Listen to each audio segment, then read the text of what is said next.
And that is all. So this afternoon, we have the immense pleasure of having, and I say that it's a true statement, I'm just not repeating words, of having Alexandra. She is a PhD student at Ohio University, outstanding student. She has been working with the band collaboration that both Frederick, me, her, Kyle, and a couple others are part of. We're trying to do Bayesian analysis of nuclear dynamics. And she has been carrying the efforts on doing Bayesian model mixing and Bayesian model averaging. So please join me in welcoming Alexandra, and I look forward to a fantastic talk. Thank you. Okay, thank you, Pablo. Now that I cannot ever live up to that introduction, I will instead try to do my best. Also, note on that I'm not leading on BMA, so I just want to make that clear that we have amazing experts in the room like Frederick and Rahul, which I also put on a slide at some point. So if you have like really deep questions, they're probably better people to go to than me, but yes, we are doing the BMM side. So to start, here's the outline. So I'm going to try to keep this short. It looks kind of long, but honestly, the first two things here in the Bayesian methods section, so looking at Bayes theorem, defining a model, we just saw that pretty much through Frederick's amazing talk and from Pablo's talk. So we're going to get to the model averaging and model mixing faster, hopefully. And then right after this, we're going to talk a little bit about the package that the band collaboration, so me and 3 other grad students have been trying to develop for BMM. And that's going to be cool because you're going to need to know a little bit about that, because the hands-on sessions are going to be you playing with that package, trying to do some model mixing on your own. Okay, so we kind of went through this already, so I'm not going to spend too much time on this slide, but we did the background to Bayesian methods. So what is Bayes theorem? It is this formula right in the center. We can consider all of the parameters, all of the data, which I'm denoting by theta and by b respectively here, as probability distribution functions. You could also take point values like we talked about before, but in most cases, we're looking at this entire posterior density for these guys. So the way that we look at this in physics, which is pretty much the same thing that you look at in stats, right, but maybe formulated a little bit differently, is that I usually have a model, or I have some quantity of interest that I want to look at, which I'll consider. And then at some point, you're going to have a model for that quantity, which I'll get into, and you want to describe the parameters of that model. So we just did some model calibration, or parameter calibration, sorry, at the last session. So here, that's kind of what we're doing. So we're taking these parameters theta, given your data, so this is your posterior for these parameters, proportional to your likelihood, like we talked about before. Some people take a chi-squared, some kind of formulation for that, of what you think that you're getting from your experimental values or however you're finding this. And then you have a prior on these desired parameters, which is what you think you know about the system beforehand. So no consideration of data at all. And then I just had a little bit here, which we already went through as well.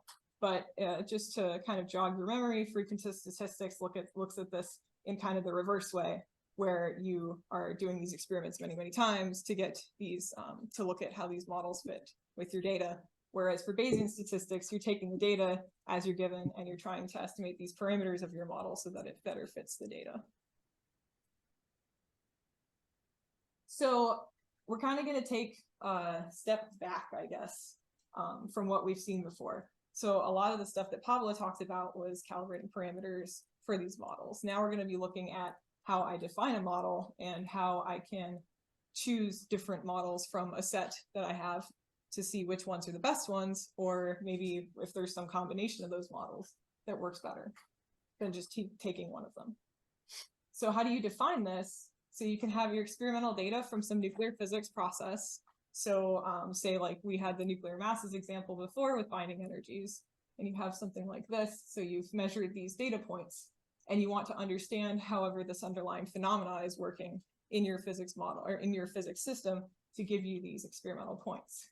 So this is something that in this slide and in a few of the later slides are going to be denoted as F dagger, just some kind of phenomenon that we don't have a model that will give you exact values for. But we don't have this form, otherwise we'd be done. And we wouldn't have any experimental, we wouldn't have any error, we wouldn't need to worry about that. But we don't have that. So what the next best thing we can do is define a model for these observations given some input variable. So like before we had neutrons and protons or something like that. And then you can define this as like maybe a normal distribution. It is important to note that, as was noted, I think in one of the last talks, that that is an assumption that you're making. So it could be that that may not be the best way to describe your system, because you might not have errors that are Gaussian, but a lot of times you can do this as like maybe a first step and see how it goes from there. So a lot of the work that we've been doing actually kind of does this, and then we can consider in later cases different things. But for here, we're going to approximate this F dagger by assuming that this F dagger of X here that we need to approximate is going to be the mean of that distribution. And we're going to have some variance sigma squared. So a lot of this is maybe something that you can't do across the whole space. So maybe you don't know everything about your chart. So like say if we're looking at the nuclear chart, maybe you don't know maybe some little regions at the top where you have to extrapolate your models out very far, so you don't know very much about that. But locally, you might have models that describe some of these nuclei very, very well. So then the idea is you have many models across the input space. So as Frederick hinted at earlier, what do you do when you have many, many models that don't all capture the physics? So that's kind of what we're going to get into with model mixing. And that I also put a little bit here. We're going to come back to this, but this is often can be described in this statistics language of M-closed or M-open cases, where you have either one of the models is definitely correct, so that would be the closed case, or none of them are. So I'm going to get into a little bit of details later on with that. So what do you do if you want to do multiple? So that was just defining one. If you remember right here, I just defined one in this way. But if I want to define multiple models, then how do I do that? So I can, yes. Are we recording? That's a great question. Are we? Yes, I think so. Yes, it's recording on here. Thank you. Okay, so if I wanted to find multiple models, I can do the same kind of thing. So it's probably not surprising that you can just say, okay, so there's going to be a set of models M, and you're going to have K number of models that you can describe by this function. It's going to be different for each model, most likely, and you're going to have some epsilon that you're adding in that could be your theory error uncertainty on these models. So we just talked about that in the last session where we were estimating the epsilon from the plot that Pablo was showing. So then what you can do is you can form this posterior predictive distribution, which I think he hinted at, but may not have actually shown, where you want to predict at these new points. So you have all these other points Y, which are going to be these experimental observations that you already have. And you want to predict at a new point, Y tilde, which is something that you're gonna try to predict at because you don't have that within the set that you started with for your likelihood. So then you can do that by forming this integral on the right-hand side. And you can see here that I am marginalizing over these parameters theta. So if you look at this, there's no more parameter dependence that is shown directly. So what I'm doing is I'm integrating out and summing over all of my possible parameters in each model. So this is how you can form this distribution. And if you were doing a calibration and then doing model mixing with that, this would be very important. Most of the things that I'm going to show are going to be already done. So you're going to find models that already are the posterior predictive distribution in the hands-on sessions. So how do I describe a physical system with this? So this is the important thing here. So this is all just kind of stuff that we've already seen. So the first thing you can do is you choose one model and you believe it, as Frederick said earlier. This is also, by the way, this right here is exactly why my stick figure is a little Naruto character now. So that may answer any questions that you guys had earlier. So yes, so you can choose one model and you can believe that answer because you think that that model is exactly the one of the space that is going to work for the entire input space. And this is model selection. So you have a bunch of models and you say, I know it's this one, so I'm going to go with this. And there are ways that you can test that as well. One of them, I think, is a likelihood ratio. So you can take different models and ratio their likelihoods and see which one, if there is a difference from one of them is more likely than the other. So that is, I think if Pablo started explaining that earlier, so that's what you can do for model selection. There's a couple other ways I think you can do it as well, but that's not the focus here. So, and then option 2, you can choose multiple models. So you have all these models in your set. and you think, okay, well, I think that I know that maybe a couple of them are much, much better than the others. So like Frederic said before, I can pick that those models will be the ones that are weighted the most across that space by doing this Bayesian model averaging, which I'm going to show a little bit in a couple minutes. Or, and I know this is a little misleading the way I have this up here. So you can do this for both Bayesian model averaging and mixing. So this right here, what you're looking at is I take the posterior predictive distributions from all of my models that I have, and then I weight them with this WK here. So as you'll see here, there's no dependence on any input space. So this would be the case if I was doing BMA. But what I was trying to get at here and did not write up here is that this can also be dependent on your input space. So the third way of doing it is that you could have dependence locally in that space. Yes. Could I repeat what you just said? Go It's ahead. so important. I think what you just said is that the W hat K can also depend on little y, and that's how you get Bayesian model mixing. And if it doesn't depend on little y, that's Bayesian model averaging or some other form of model averaging. It may not even be Bayesian. It would just be straight averaging. But if the weight depends on y, that's a local dependence of the weights, and so that's mixed. Mm-hmm. Yeah. And like I said, there's a couple of very, very specific slides coming up for both of those things. So yeah, and that's the point here is that yes, you're getting new observations from this again. Question. Yeah. So, Do you want me to go back? yeah, so when you define each model, Mm-hmm. do you have to add the uncertainty or just multiply by some sort of factor? Or So I think that you don't necessarily have to have it in this form. Well, But I didn't understand the question. he asked whether or not you have to add epsilon here, or if you could do it in a different form than just adding it linearly. Oh, you want to have a different sort of noise structure? Yeah, that's totally fine. okay, but Yeah. it's not. Yeah. Yeah, I was gonna say I figured that was the answer because earlier when Frederic showed the linear model, that was like one specific way of doing it, but I figured you could probably do that in different ways. A lot of times we do this, and a lot of the physics cases that I've worked on, it's fine to just add in this error This from has like gotta be a good equations reason or not to something. just add noise. I mean, Yeah. You better have a good reason if you decide not to do that with noise, because noise is typically additive. Like when we say that there's uncertainty, in the model itself, that means that there's a discrepancy between the actual reality and what you're predicting with your model. That discrepancy is a difference, and that gives you additive noise. So if the noise is multiplicative, there better be so as I mentioned before, I work in quantitative finance, and there we have multiplicative noise because of the exponential behavior of stock prices. So there's a specific reason for that. In general. And then Edgar. Am I supposed to interpret that WK as something like the probability of the belief that we have that for a particular y m the model mk is true, is better than the others or something like that? Like So I'm for trying to- I've seen it done. I think at BMA you literally write that, or you can write that as the correctness of the model or probability that that model is correct. And I think the in W, the DMA W hat K Yeah. is the posterior probability that the That the model, model the is posterior probability of MK being the right model given the That's data. the data. yeah. Thank you. Yes. Yes. I was gonna say if you guys have questions, just keep throwing them. Is marginalizing over parameters is the MK turns the betas over an interval. Yeah, so marginalizing over the parameters is just you're gonna sum over all of the possible values that you have of those parameters. So you're effectively integrating them out of your distribution because you're looking at go ahead.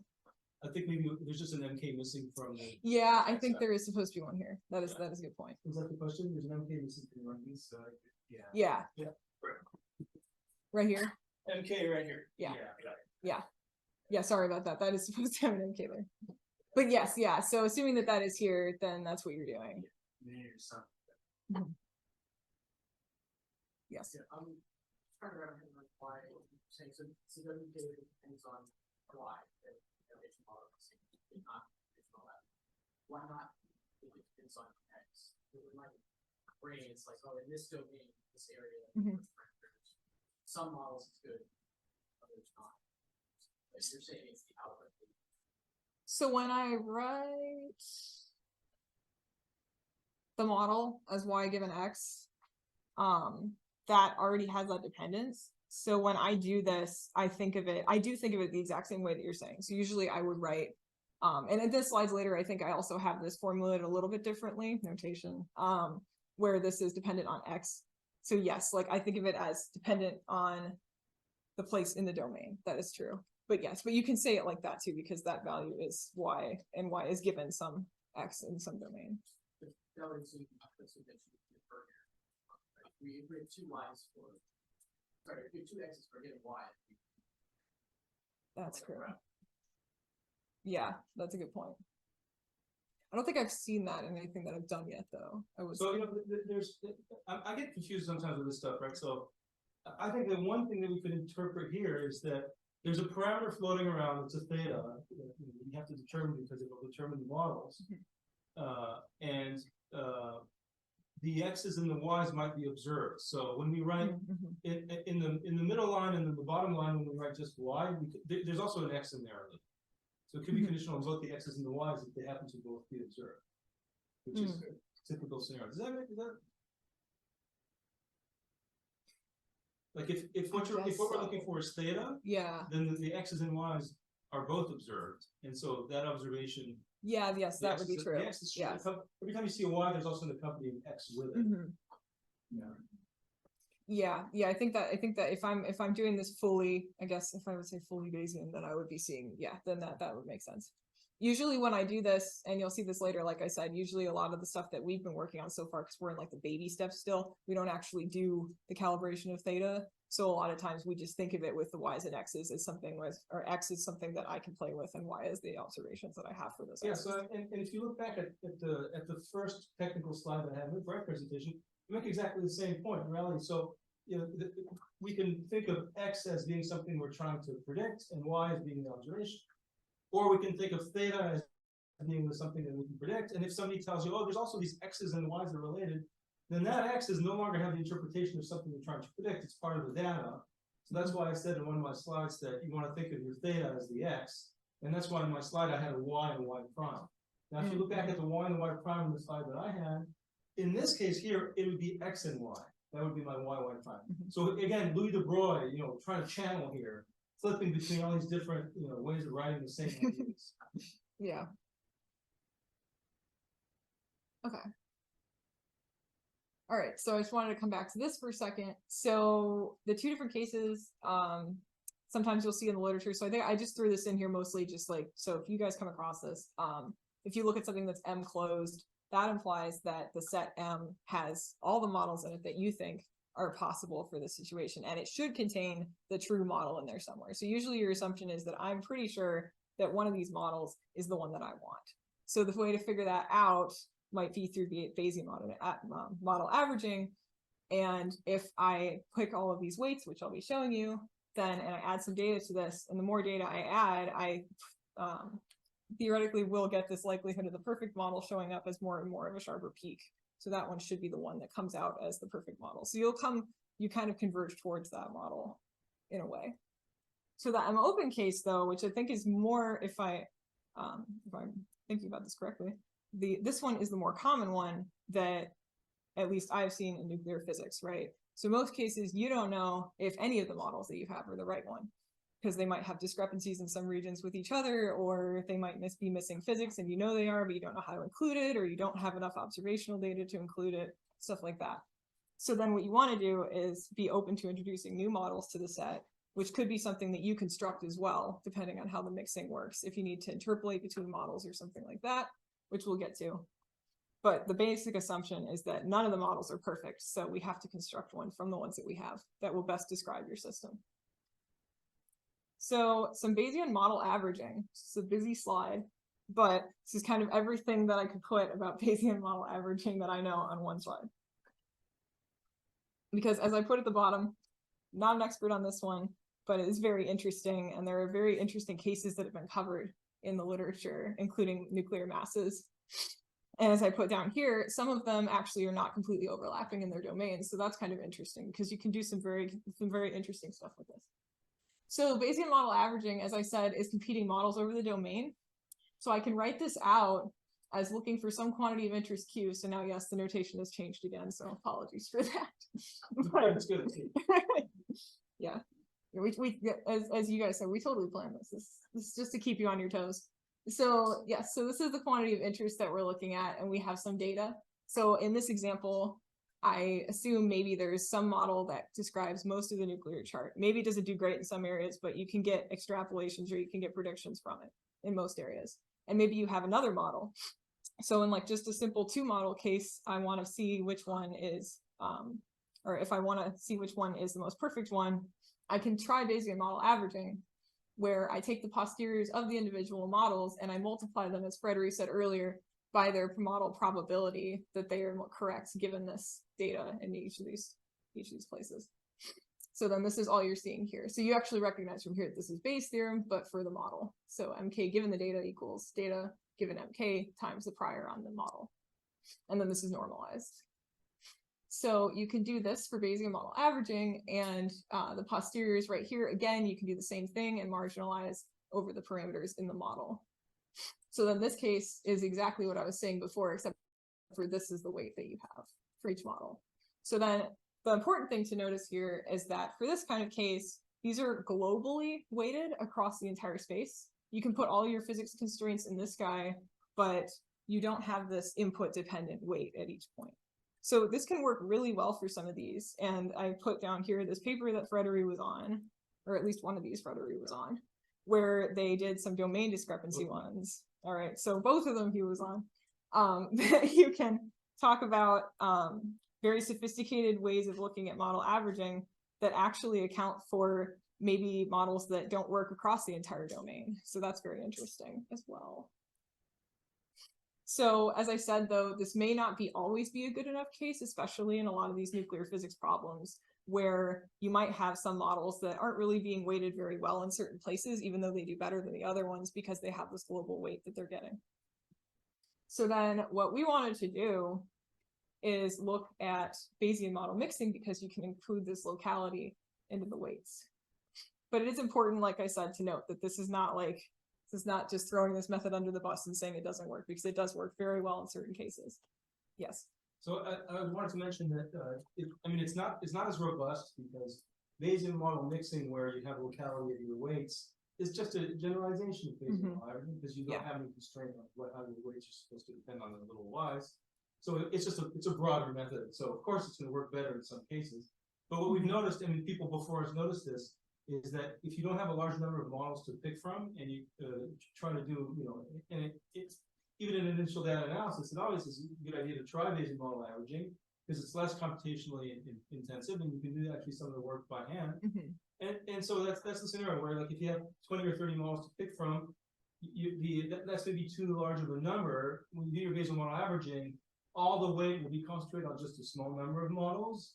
And so, so we think that this is not a robust thing to do, because maybe this is giving us, something like a sparsity property, and it's a good thing, or we're not sure. So, but if your number of models is more limited, then sometimes BMA works really well. And the reason we know that it works really well is because there's also tools that we can use to see how well we do prediction. Right. Now, prediction is like $1 million. So why would we look for something more complicated when we're doing great prediction? Yeah. So I think that covers all of that. So now we're going to get to Bayesian model mixing. So the first thing I'd like to say is that since this field is still growing, there are many different things that haven't been done. So some of the stuff that you're going to see here is just like, the intro stuff that we've all been kind of working on in band. And I'm sure there are other groups also kind of working on this around the world, but this is just a couple of things that we've been doing. So like I said, it's local weighting. So hopefully you can leverage the best of each model at each point, because you can actually assign those weights that vary across the range, so you can pick out the best ones at each place. So there are 2 different ways that I've seen that you can do this that have been looked at in detail recently. So there's this mean mixing one, which is like what I'm doing. So I will get to this later. Also, a lot of these underlined ones are linked to papers if you're curious later, and I'm going to probably put this up on the GitHub or somewhere where people can access this. So the mean mixing one averages predictions from these models, and then you create a weighted variance, and then you create you weight your means, and then you have some variance from these models that you can estimate. So in this case, then you can look at your observations in this normal distribution. So in my case, I pick a Gaussian and I combine Gaussians that I have assigned to each model. And because you can combine a Gaussian and get another Gaussian, then you end up with this form where you're summing over each of these means of the models and assigning weights to them. And then in this case, as you'll see later, this is using the precision to assign weights. And I will get to that in a little bit.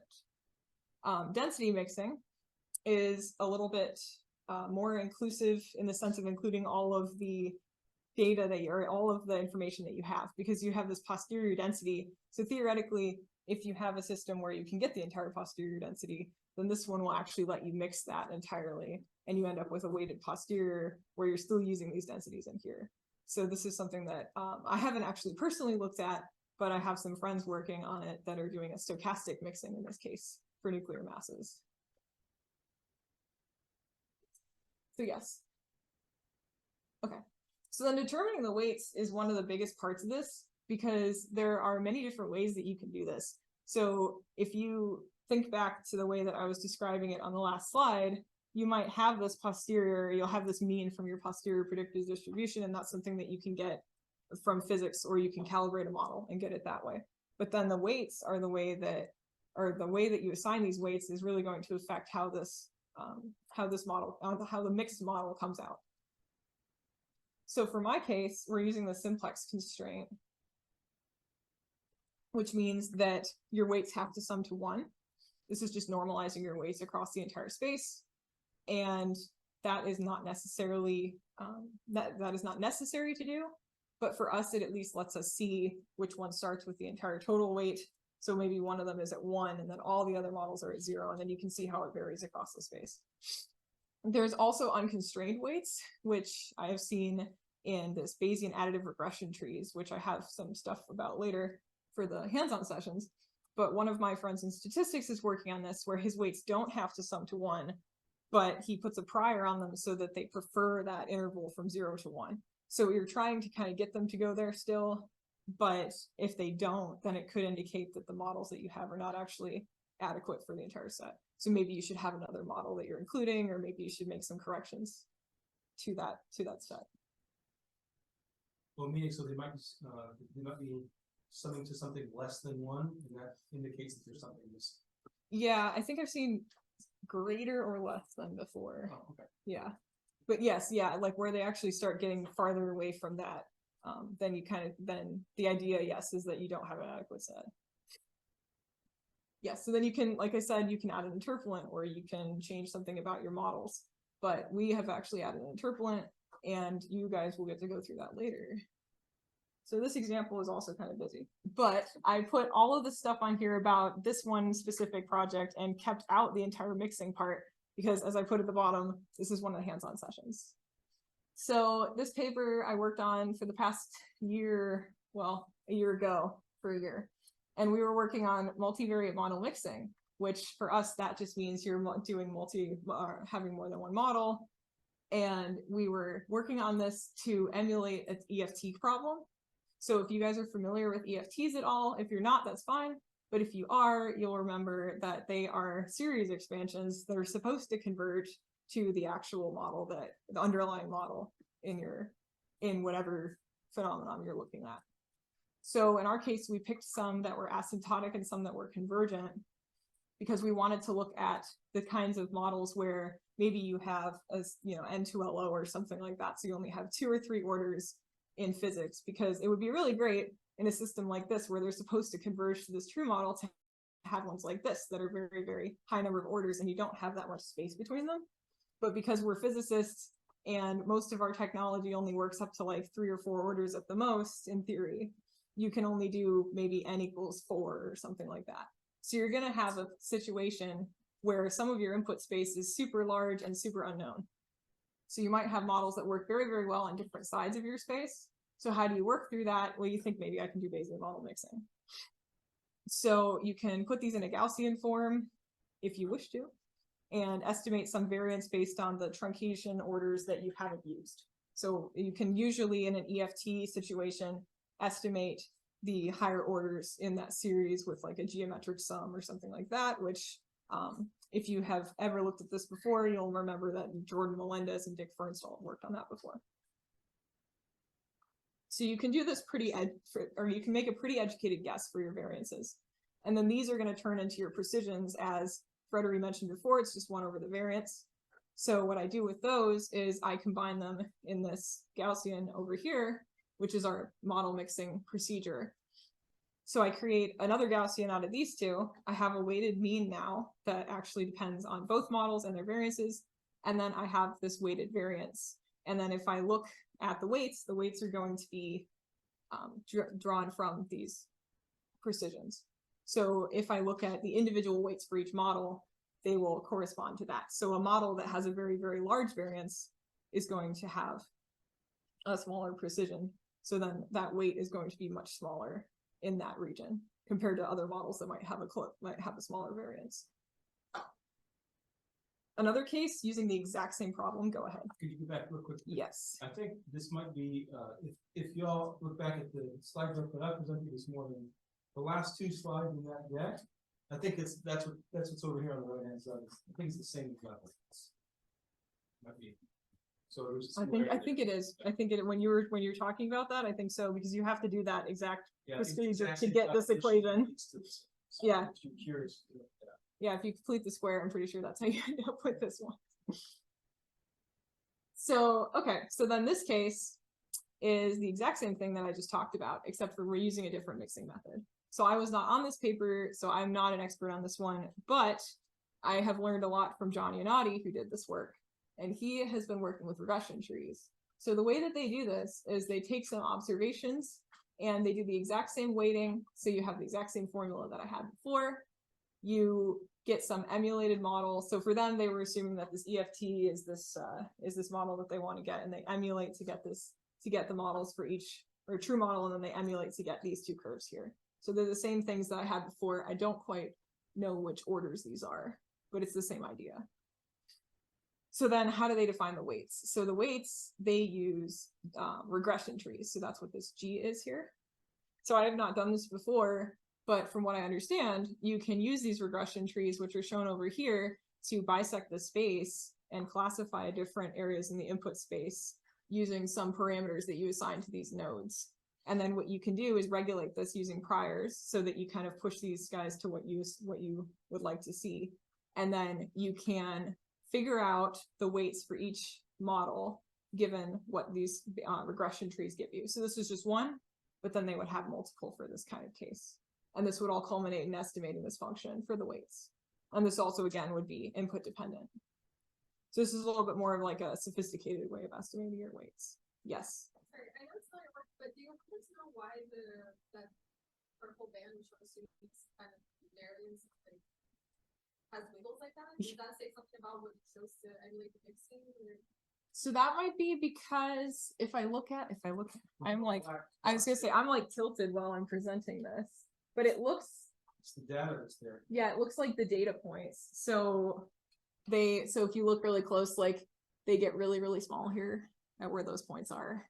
So it might be because those are really well known, and then the variance will blow up between them because that's a point that you're not estimating at. So I have that, you'll notice too when you do this that I have that kind of same thing with weights on my model. So I'll end up with like I'll end up with a spike somewhere close to a point that I've looked at because the variance is so tiny that the weight will explode right there. Yes. I have a really naive question. But is it necessary for 2 models to mix if they have the same number of parameters or same kind of parameters? Like you have X1 as a common parameter for different models. So is it necessary? Is it that you have? So in this case, I'm just looking at that. So in this case, he's doing this is a 2-dimensional tree. So in his case, he's actually looking at 2 different input spaces. But then if you're talking about the X here, then they would both have to be in the same domain to get some kind of understanding out of that. If you wanted to look at which one would be better in which part of that domain. But you could have you could model mix models that have some different number of hyperparameters inside, like underlying all of this. And then that would be, because that's a totally different space than what I'm looking at. But this is directly like input parameters. So if this is supposed to be the coupling constant, but I don't know. I mean, that might be a good enough variable to use. But yeah, so this is the input parameter that I'm looking at that goes into these functions. But yes, you could have some other parameter that this depends on. And then I don't think that it would be impossible to mix those together. Yes. Yeah, so expanding on that, I think if you wanted to have a model where some of the input variables, the x's, are different from one to the other, but they both represent, they're trying to predict the same y's. I think it would be necessary, as she just said there, that if one of them had more data than the other one, or if they had a good overlap but there was some discrepancy, the things that aren't in common would have to be considered parameters. Yeah. And then so you'd have to employ Bayes just based on the common core, or you'd have to. I think so. Yeah. And I'll also say too that like for mixing, you don't have to have an overlapping domain either. So like, at least for what I'm doing, I can interpolate between different domains so that I can form some hopefully informative interpolant where I use the physics knowledge that I have to constrain whatever I'm using. So if I use like a Gaussian process, I can constrain that so that it doesn't have some huge variance because it has no idea what it's doing. So I can do something like that in between this range so that if there's a point here where we don't know anything from either model, we could at least interpolate across that and get some understanding from that. So they don't have to be completely overlapping spaces either. You would just have to do something with the variances on the models as they go out farther when you mix them so that the models blow up at those points, or the variances blow up at those points so that it's no longer considered in that region. So there are a bunch of different things that we're working on, like I just said. So there's 4 different people working on this. So I just showed you these 2. But then there are also these other ones like the stochastic and the linear mixing that 2 of my other colleagues are working on. And that'll be in this TowerRet package that I've mentioned. So whenever that comes out, should be very soon, you guys can all look at the different mixing methods in there. So if these 2 don't work for you and you have a density-based one where you have a whole posterior density, you should be able to use one of those methods to mix across some input space or multiple input spaces using your whole posterior density. So this is a very interesting field because, like I said, it's very new. So we haven't done yet calibration and mixing at the same time, which would obviously be something that in nuclear physics we would like to do. So we would love to have something where you can simultaneously calibrate your parameters and mix across the space. So that would be the ideal goal. Right now, we're only using calibrated models mostly. One of my colleagues is experimenting with both calibration and mixing. It's kind of going okay. We don't have really great results for that yet, but I would love to see how that goes in like the next year. So I'm going to talk about this for just a couple of minutes, and then you guys can start working on some hands-on stuff. So our Python package that we're working on for Bayesian model mixing, which you guys are going to use in your hands-on session, is TowerRet. Why is it called this? Because that's the Egyptian goddess, which has like 3 different animal parts all together or something. So, you know, you're mixing different animals together. So this was not this. I cannot take credit for that, by the way. This is the man who came up with that one. So yeah, so here's all 4 of us working on this about what, 6 months ago or a year ago, something like that. And we built this so that you can easily add either a model that you want to mix or a mixing method. So if you guys develop a mixing method after this amazing summer school where you're going to be working on this for your final project, then you can easily insert this into this package because we built everything on abstract base classes. So as long as you define the functions that you need, you can just have that called and the package will understand it and it'll be able to run it. Oh yes, and up here in the corner is this little piece. We're totally accepting logos. We need a logo. It's been like a year since we needed a logo. So if anybody wants to help design that, by all means, there are a bunch of things up here that you can get. Okay, so this is the same thing I kind of just said, but in a pictorial form. So the structure is just so on the front end, it's you and you want to mix models together. and you can use one of the methods that we've developed, call that. You can put models in and Towerette will accept those, and then you can mix them together. And there should be at some point something coming out when we release this package to kind of help with that. But today you're going to actually kind of play with it in the, I guess, beta form. All right. So a couple of things before we end. So I know Pablo already showed this slide. This is an amazing slide. I had to steal this. I also stole that nuclear chart from you as well. So I should have said that when I showed it. So there's so much going on, like Pablo said about UQ, that kind of one of the main takeaways that I wanted to say was that this is a really difficult field because there are data sets from 60 years ago where nobody even had any experimental errors on it, or they had models where they didn't really know how to estimate the error for that either. And I can see from some people's faces that is something I'm sure you've dealt with. So this is really important because that way we're slowly working on these things so that we get these quantified theoretical uncertainties. And of course, as many people, plus my advisor, love to say, if we already knew how to do it, it wouldn't be research and it would already be done.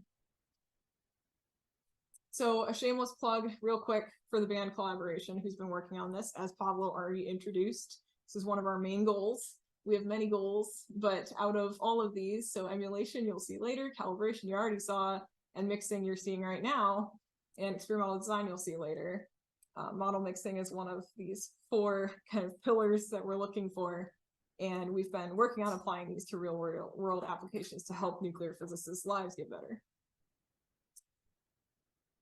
And I wanted to just put up here, again, shameless plug, if anybody wants to work on this with us, we have the band fellow every summer. So if you're very interested in this, you can apply for the band fellowship, and that should be going out in January. So come and do model mixing with us. All right, so the actual takeaways from this talk. So like I said, there are these 3 different ways that you can do this. You can do model selection, you can do model averaging, and you can do model mixing. And as Fred already said, they're all either a generalization of each other, and some of them are a subset of each other. So model selection is a subset of model averaging or model mixing. So they're not completely unrelated. And this is an exciting field. So mostly also because, like I said, with the weights and how to estimate those, there's no strict limitation that we can see. So far, we've just been trying as many different statistical tools as we can. And of course, as I put here, as Pablo would love to say, we have to obey the Dark Lord Bayes, and we have to obey the laws of physics. But other than that, it's kind of up to you and up to your statistician friends how to figure this out. And then there's a ton of work coming out on this that you can actually be a part of, since this is currently ongoing. And you can be a part of our fabulous friend group. All right, so now we can go to the hands-on session. I wrote this up just to kind of explain what's going to happen. So the first one that you can do, and I'll show you that in a second on here, is this multivariate model mixing tutorial. So those of you who went to the band camp, this is going to look pretty similar, but it's a little bit more detailed than it was then. So you're going to use the toy model that I talked about to investigate Bayesian model mixing, look at how the weights are evaluated, figure out how all of this actually works. And you're going to use it with Towerette, so you can kind of get a feel for how you would use a package that is trying to make your life easier by doing this.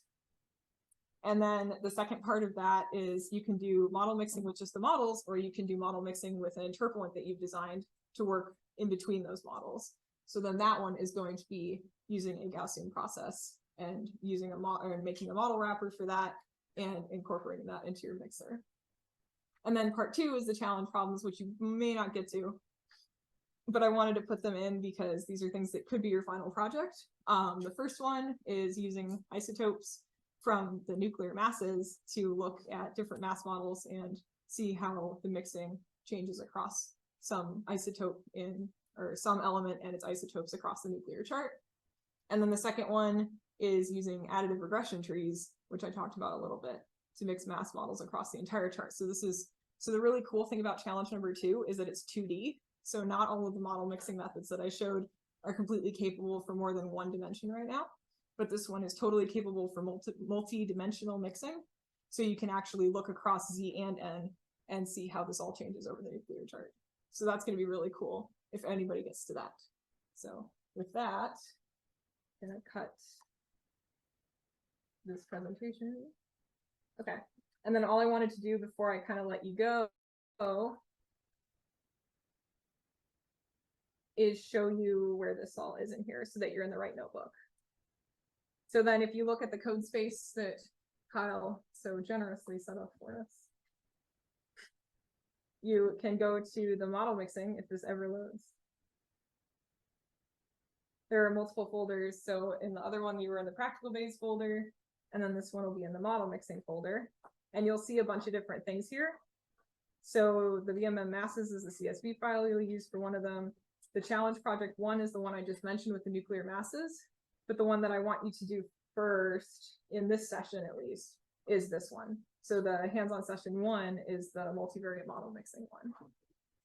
And then everything should be in here for you, and you can just run everything, and it should import all the packages and stuff. And then the challenge project 2 is in this folder.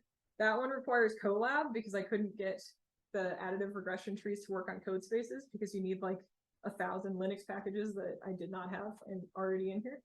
But if you want to run that, then you can export that to Colab and work on that at some point. So with that, I can start coding for model mixing.